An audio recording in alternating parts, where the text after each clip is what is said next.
নবী সাল্লাল্লাহু আলাইহি ওয়াসাল্লামের হাদিসের ভাষ্য মতে দুনিয়ার বুকে আমাদেরকে আল্লাহ রাব্বুল আলামিন জান্নাতের বাগানে আসার বসার তৌফিক দান করলেন।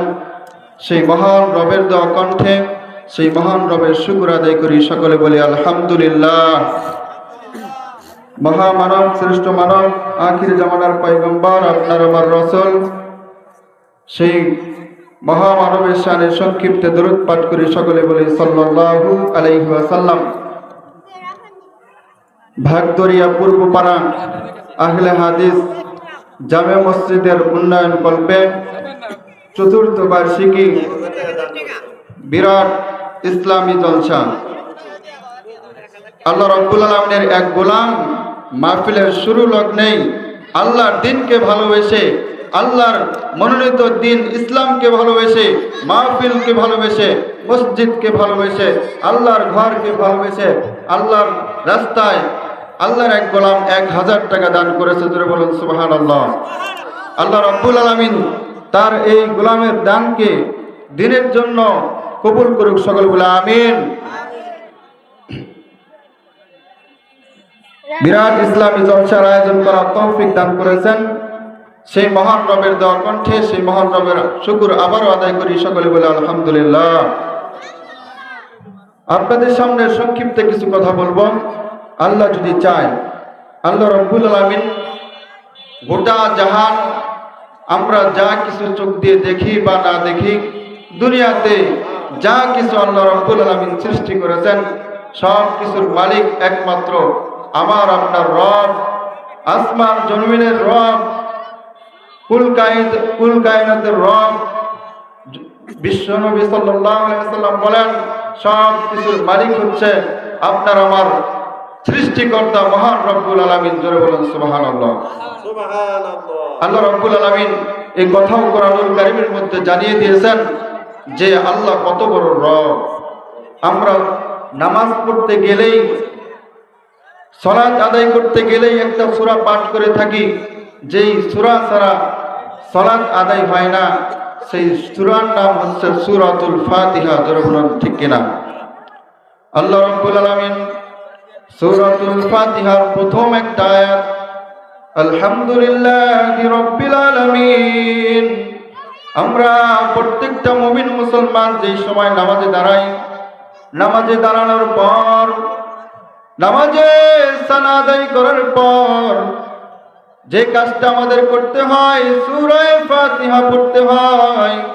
সূরা ফাতিহা ছাড়া নামাজ হয় না।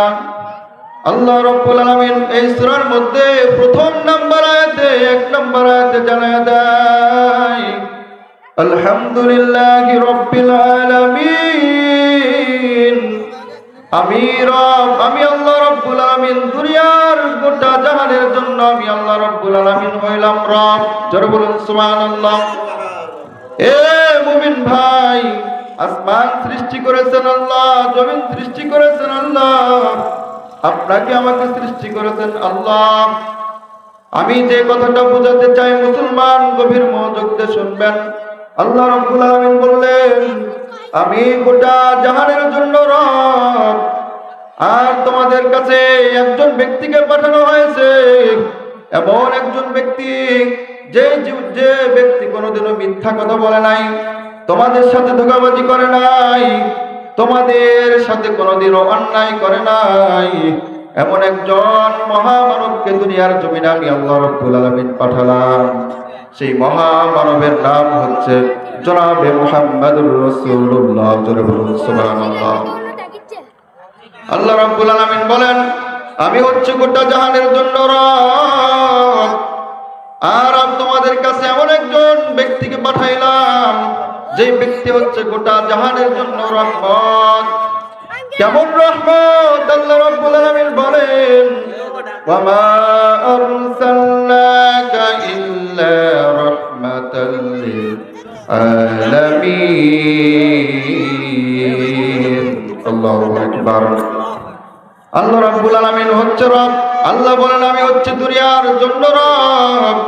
এক কথায় হচ্ছে আল্লাহ রাব্বুল আলামিনের পাওয়ার ক্ষমতা যেখানে চলে, আল্লাহ রাব্বুল আলামিনের হুকুম যেখানে যেখানে চলে, আল্লাহ রাব্বুল আলামিন অপর অন্য আয়াতে আল্লাহ রাব্বুল আলামিন বলেন, ওয়ামা আরসালনাকা ইল্লা রাহমাতাল লিল আলামিন, আমার পয়গম্বরকে আমি গোটা জাহানের জন্য, গোটা পৃথিবীর জন্য, পশু পাখির জন্য, গাছপালার জন্য, তরুলতার জন্য, আসমান জমিনের জন্য, শুধু তাই নয়, জান্নাত জাহান্নাম রূহের জগতের জন্য আমি একজন পয়গম্বর তোমার দরবারে পাঠাইলাম, তোমাদের কাছে পাঠাইলাম।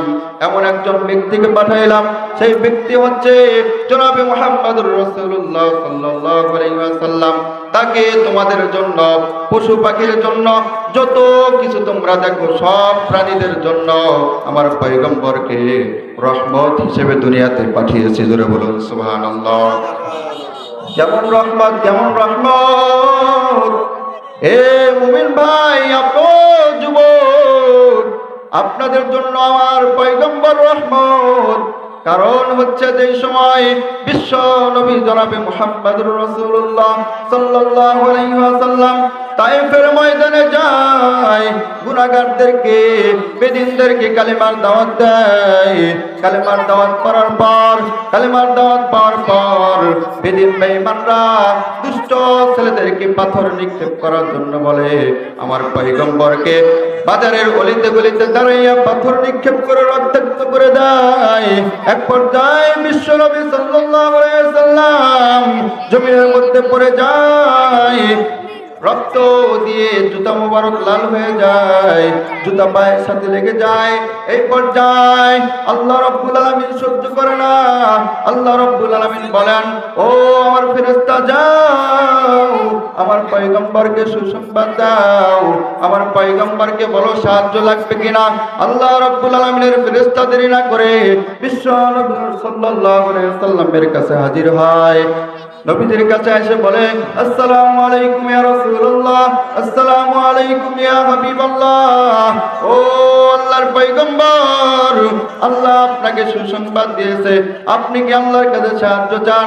আপনি যদি একবার বলেন তায়েফবাসীকে দুই পাহাড়ের চাপ দিয়ে ধ্বংস করে দিব, আপনি একবার শুধু বলেন।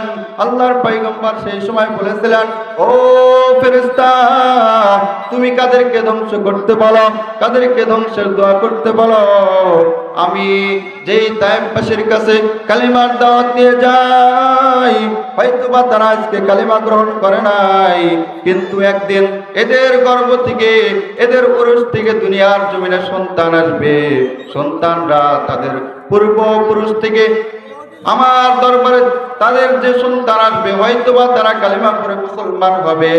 অতএব এদেরকে ধ্বংস করার দরকার নাই। জোরে বলুন সুবহানাল্লাহ।